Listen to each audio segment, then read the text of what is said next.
Good evening. Welcome to Fine Print. I'm Molly Gambhir.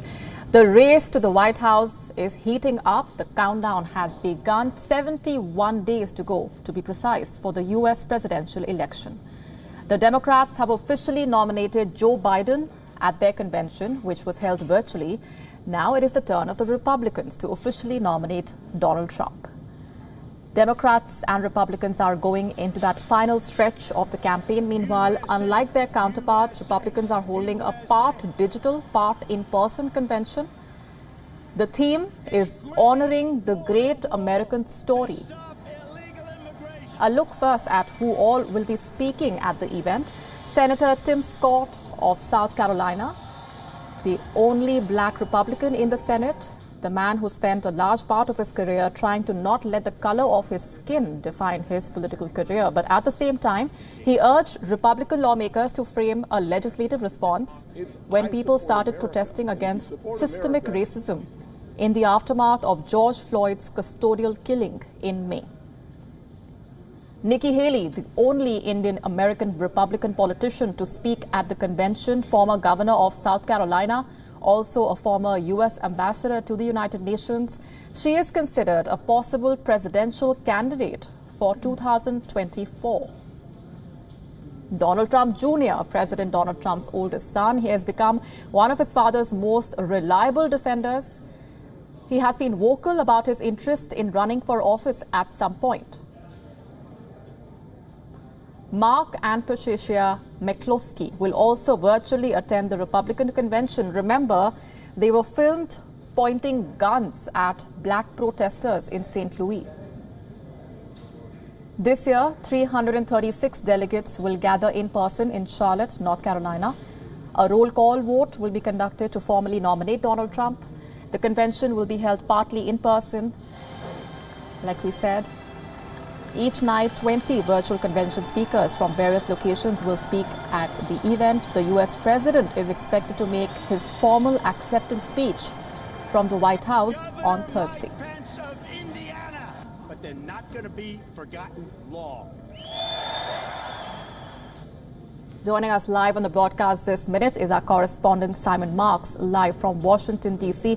Hi, Simon. The convention is being held partly in person, despite the United States being the worst affected in the world due to COVID-19, more than 5 million cases and counting.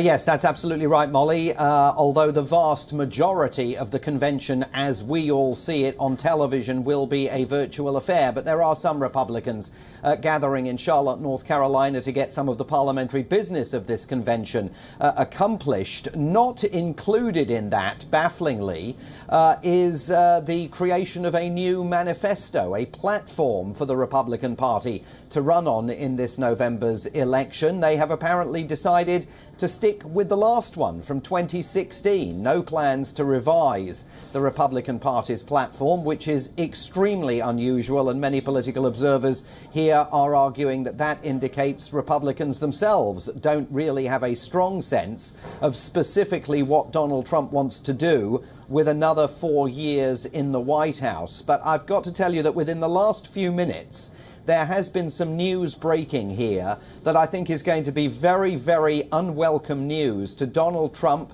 his campaign, and to his wife Melania. According to journalist Yashar Ali, who writes for New York Magazine, Melania Trump's former friend and advisor, Stephanie Wolkoff, is preparing to publish a book next week. We've known that there was a book out there, but that apparently she has made illicit tape recordings of conversations that she had with Melania Trump, in which the First Lady is said to make disparaging remarks about the president and his adult children. According to Mr. Ali, in her book, Stephanie Wolkoff quotes the First Lady making disparaging remarks about Ivanka Trump, some of the president's other children, and is even heard on tape making negative remarks about her husband, Donald Trump. The book is called Melania and Me, The Rise and Fall of My Friendship with the First Lady.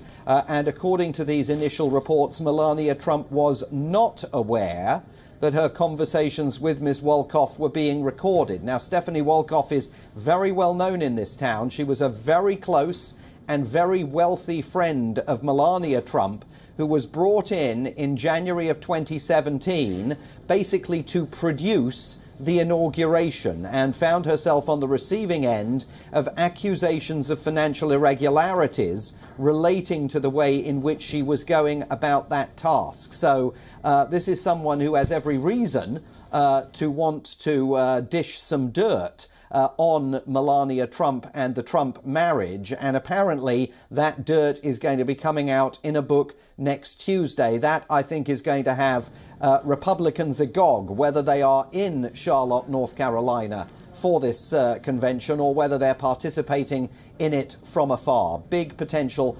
development that we've just learnt within the last few minutes. Indeed, and the timing could not have been worse, as you pointed out. We're going to leave it there for the moment. Simon, thanks very much for joining us with those details and perspectives.